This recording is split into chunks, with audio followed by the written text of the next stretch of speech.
नमस्कार. Banking and फायनान्सच्या या लेक्चरमध्ये आपले सर्वांचे सहर्ष स्वागत आहे. आजच्या या सेशनमध्ये आपण खाते हस्तांतर करण्याची किंवा खाते ट्रान्सफर करण्याची प्रक्रिया याविषयी सविस्तर चर्चा करणार आहोत. जेव्हा खातेदाराच्या राहण्याचे ठिकाण किंवा त्याच्या व्यवसायाचे ठिकाण किंवा त्याच्या नोकरीचे ठिकाण यामध्ये बदल झाला असेल, म्हणजेच त्याचे हे ठिकाण किंवा जागा एका शहरातील एका भागातील दुसऱ्या भागामध्ये किंवा पूर्णपणे एका शहरातून दुसऱ्या शहरात किंवा पूर्णपणे एका गावातून दुसऱ्या गावामध्ये ट्रान्सफर झाले असेल किंवा त्यामध्ये बदल झाला असेल, तर खातेदाराला आपल्या बँकेत असणाऱ्या खात्याबाबत किंवा खात्यातील व्यवहार करण्याबाबत दोन पर्याय उपलब्ध असतात.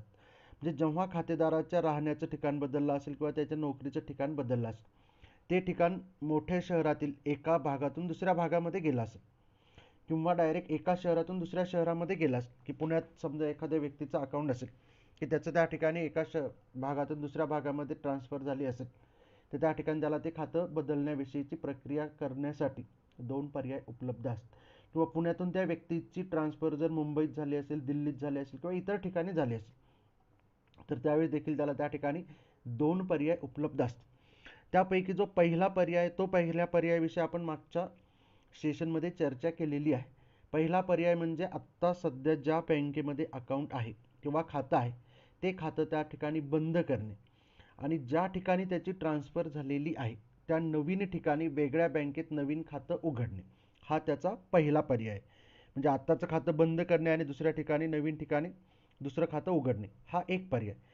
त्यानंतरचा दुसरा पर्याय आहे की नवीन ठिकाणी जर त्याच बँकेची शाखा असेल, तर त्याच बँकेच्या दुसऱ्या शाखेमध्ये आपलं आत्ताचं खातं ट्रान्सफर करणे, हा दुसरा पर्याय त्याला त्या ठिकाणी उपलब्ध आहे.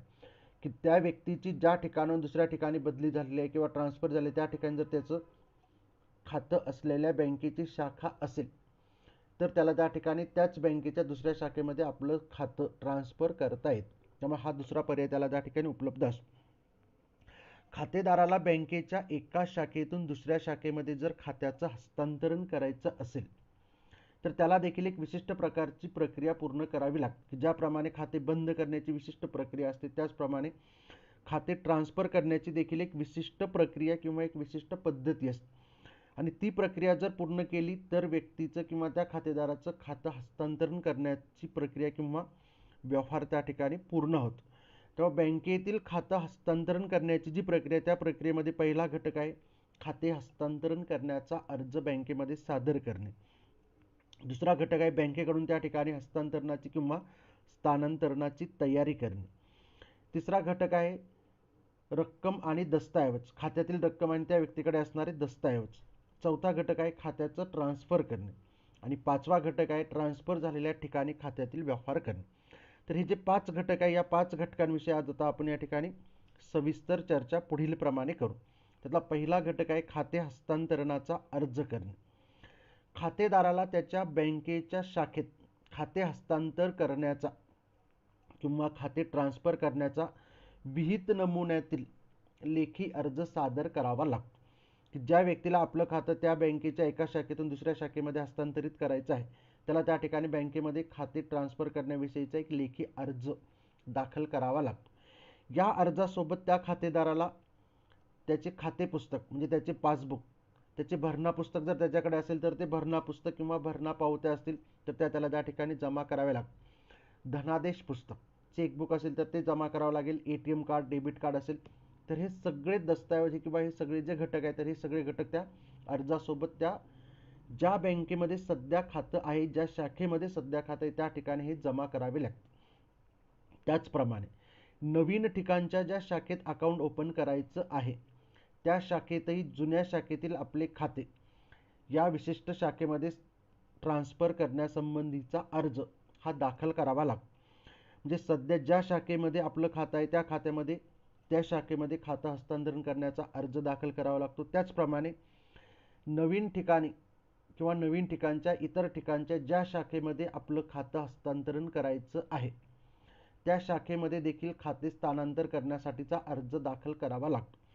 नवीन शाखेमध्ये जो अर्ज दाखल केलेला आहे, तो अर्ज नवीन शाखेकडून जुन्या शाखेकडे पाठवला जातो. म्हणजे ही खाते हस्तांतरण करण्याच्या अर्जाविषयीची एक प्रक्रिया आहे. म्हणजे जुन्या शाखेमध्ये देखील अर्ज करावा लागतो, नवीन शाखेमध्ये अर्ज करावा लागतो. नवीन शाखेमध्ये केलेला अर्ज हा नवीन शाखेकडून जुन्या शाखेकडे पाठवला जातो. त्यानंतरचा दुसरा घटक आहे स्थानांतरणाची तयारी. खातेदाराची खाते असलेली जी जुनी शाखा आहे ती शाखा खाते हस्तांतरणाविषयीची आवश्यक ती कार्यवाही पूर्ण करते. खाते हस्तांतरणाची आवश्यक ती कार्यवाही पूर्ण झाल्यानंतर त्याच्या हस्तांतरणाची तयारी केली जाते. म्हणजे आवश्यक ती सगळी तयारी करण्याची जबाबदारी ही जुन्या शाखेची असते.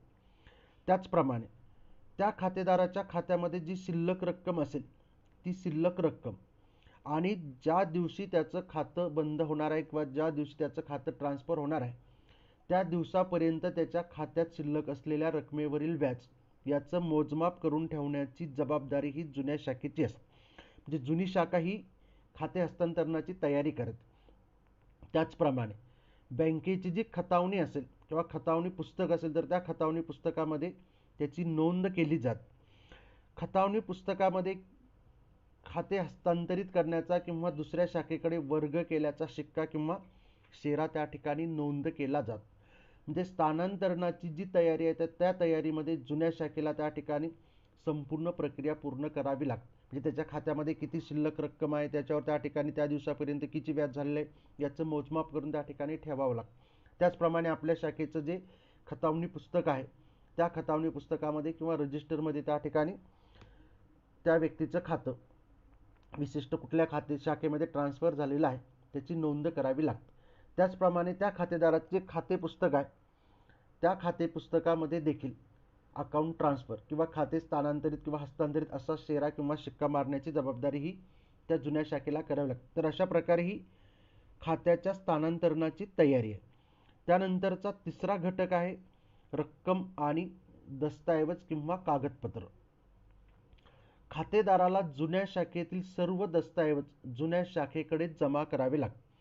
म्हणजे खातेदाराचं सध्या ज्या शाखेमध्ये अकाउंट आहे त्या शाखेतील जेवढे दस्तऐवज जेवढे कागदपत्र जसं ATM असेल, डेबिट कार्ड असेल, पासबुक असेल, चेकबुक असेल हे सगळे दस्तऐवज हे जुन्या शाखेकडे जमा करावे लागतात. कारण नवीन शाखेमध्ये नवीन दस्तऐवज त्या ठिकाणी त्या व्यक्तीला दिले जातात. परंतु काही बँका जुने खाते पुस्तक व धनादेश पुस्तक नवीन शाखेत वापरण्याची देखील परवानगी देतात.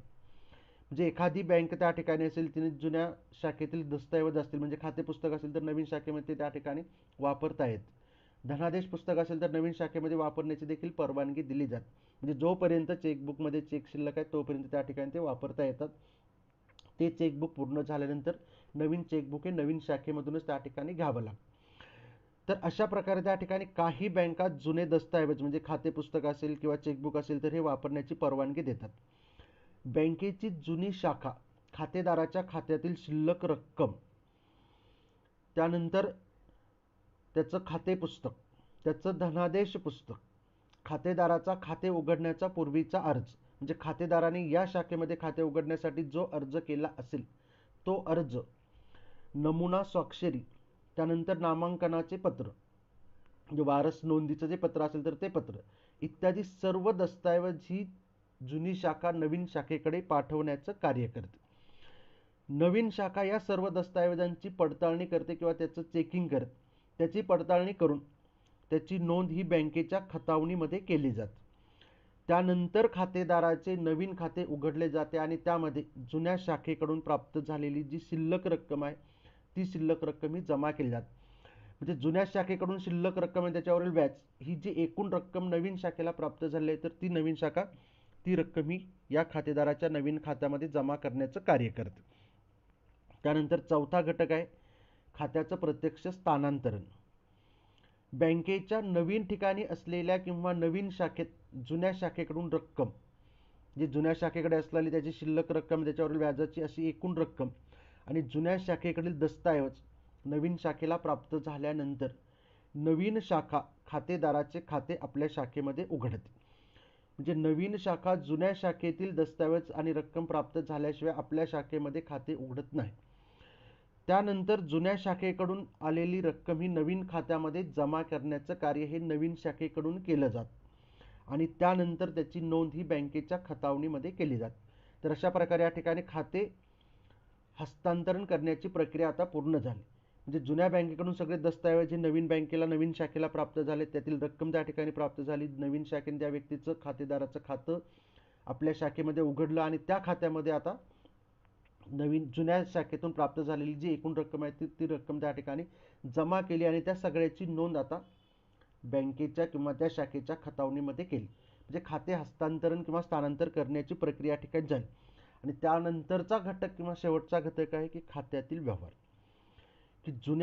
की खातेदाराने जुन्या शाखेतील खाते पुस्तक व धनादेश पुस्तक जमा केल्यानंतर आणि नवीन शाखेत त्याचे खाते उघडल्यानंतर नवीन शाखेकडून खातेदाराला नवीन खाते पुस्तक किंवा धनादेश पुस्तक दिले जाते. जर जुने पुस्तक वापरण्याची परवानगी असेल तर त्या खाते पुस्तकाच्या साहाय्याने त्याला व्यवहार करण्याची परवानगी दिली जाते. त्यानंतर खातेदाराला आपल्या खात्यात व्यवहार करण्याची परवानगी दिली जाते. म्हणजे जुन्या शाखेकडून प्राप्त झालेले सगळे दस्तऐवज आणि रोख रक्कम नवीन शाखेला प्राप्त झाल्यानंतर नवीन शाखा त्या ठिकाणी त्या व्यक्तीचं अकाउंट ओपन केल्यानंतर त्याला खाते पुस्तक आणि धनादेश पुस्तक देते. जर त्या बँकेचं धोरण जुनं खातं पुस्तक किंवा धनादेश पुस्तक वापरण्याची परवानगी असेल तर त्या व्यक्तीला ते वापरण्याची परवानगी देते. त्यानंतर त्या ठिकाणी त्या खातेदाराला आपल्या खात्यात व्यवहार करण्याची परवानगी किंवा अधिकार प्राप्त होत. त्यानंतर तो व्यक्ती त्या खात्यामध्ये आपले व्यवहार करू शकतो. तर अशा प्रकारे बँकेतील कोणत्याही प्रकारचं खातं असेल तर ते खातं एका ठिकाणाहून दुसऱ्या ठिकाणी हस्तांतरित करता येत. तर अशा प्रकारे बँकेतील कोणत्याही प्रकारचे खाते खातेदार आणि बँक यांना बंद करण्यासाठी विशिष्ट प्रकारची जशी प्रक्रिया असते तशीच प्रक्रिया ही खाते हस्तांतरित करण्यासाठी पूर्ण करावी लागते. व्हिडिओ शेवटपर्यंत बघितल्याबद्दल सर्वांना धन्यवाद. थँक्यू.